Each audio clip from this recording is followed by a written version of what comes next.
গ্রহণ করেছিল। আমি সেই বাড়ির সন্তান হয়ে বলছি, সহকর্মীকে চ্যালেঞ্জ করলাম, আমার খাতাটা বলতে বাংলার কোটি কোটি মানুষ অপেক্ষা করছে, ওনার খাতার মধ্যে আমার কি ফল্ট আছে, অবশ্যই ওনাকে খুলে দেখাতে হবে। আমি তারপরে বলি, সওগাত মোল্লা, তোমার খাতা ইডি অফিসে জমা আছে, সিবিআই অফিসে জমা আছে, তোমার খাতা নবান্নতে জমা আছে।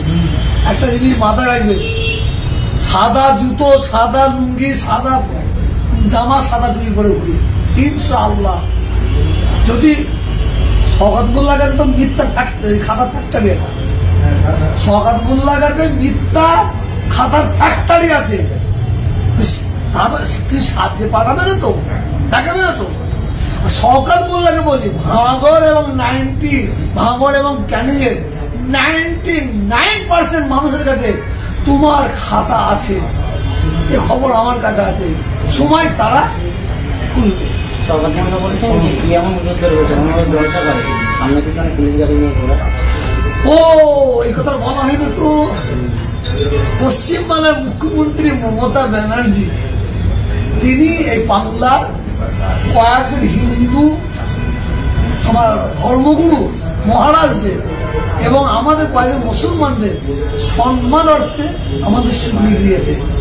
আমি সওগাত মোল্লাকে বলছি, আল্লাহর কসম খেয়ে বলছি, উনি মমতা ব্যানার্জির কথা বলুন, 1 ঘন্টার মধ্যে আমার সিকিউরিটি তুলে নিয়ে, আর উনি যে 20-25টা সিকিউরিটি নিয়ে ঘুরছে, উনারটা যেন তুলে দেওয়া হয়। আমার তুলে দিতে বলেন, আমি বাংলা নয় ভারতের সারা পৃথিবীতে বুক খুলে ঘুরবো। সওগাত মোল্লা সাহেব, আপনার 20-25টা সিকিউরিটি তুলে নিলে ক্যানিং কেন আপনি বাড়ি থেকে বেরোতে পারবেন তো? কেন আপনি কি জিনিস, আপনি কি জিনিস, কেউ জানুক আর না জানুক, মমতা ব্যানার্জি ভালো জানে। আপনার সার্টিফিকেট মমতা ব্যানার্জি দিয়েছে, কি দিয়েছে বাংলার মানুষ জানে। আমি বলছি সওগাত মোল্লা, আমি তোমাকে উদ্দেশ্য করে বলছি, ইটের হাত দিচ্ছিলে একদিন ইটের হাত দিচ্ছিলে, তুমি আজকে পাহাড়ে আঘাত করেছো। তুমি ইসমাইল সিদ্দিকী, ওমর সিদ্দিকী এদের ভালোবাসি বলে একদম আব্বাস রাম, হ্যাঁ নৌসাদ রা, 1 বছর বহু বছর শেখো, তুমি আমার বাপকে পর্যন্ত আঘাত করেছো, আমার দাদুকে আঘাত করেছো। তোমার এগুলো খুলে দেখো, আগে থেকে দেখো। বহু ছোট বড় কথা সহ্য করেছি, আর সহ্য নাই। তবে শোনো, আমি বলছি, আল্লাহ তোমার বিচার ছেড়ে দিলাম, আল্লাহর উপর তোমার বিচার ছেড়ে দিলাম। তোমার খাতা আল্লাহ খুলবেই ইনশাআল্লাহ। আমি পীরের আওলাদ হয়ে বলছি, বাংলার মানুষ আমাকে ভালোবাসে। মুজাদের জামান দাদা হুজুর কেবলা কে সামনে রেখে আমি ইনশাআল্লাহ এমন কোন কাজ করি না, করবো না যে আমার জন্য বাংলার মানুষের মাথা হাঁটবে। আমি কারো কাছ থেকে 10 টাকা আমার জন্য চাইনি, আমার বাপে এই আমার ছেলে মেয়ের জন্য চাইনি 10 টাকা আমায় দাও, ঘুষ চাইনি, হ্যাঁ কি বলে হাত পাতিনি। আমি সংস্থা চালাই, সংস্থার জন্য আমি ভিক্ষাও করতে পারি। সওগাত মোল্লার ক্ষমতা নেই, আমাকে ভড়কি দিচ্ছ, তুমি ভড়কি দিচ্ছ। অপেক্ষা করো ইনশাআল্লাহ।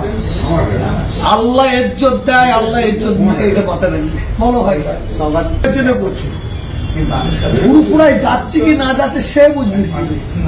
আমি আগে তো বলেছি, সওগাত রাজনীতি করে, আব্বাস এই নওসাদ রাজনীতি করে, ওদের রাজনীতির ম্যাটার আমি যাবো না, ও রাজনীতি করার রোগে তার।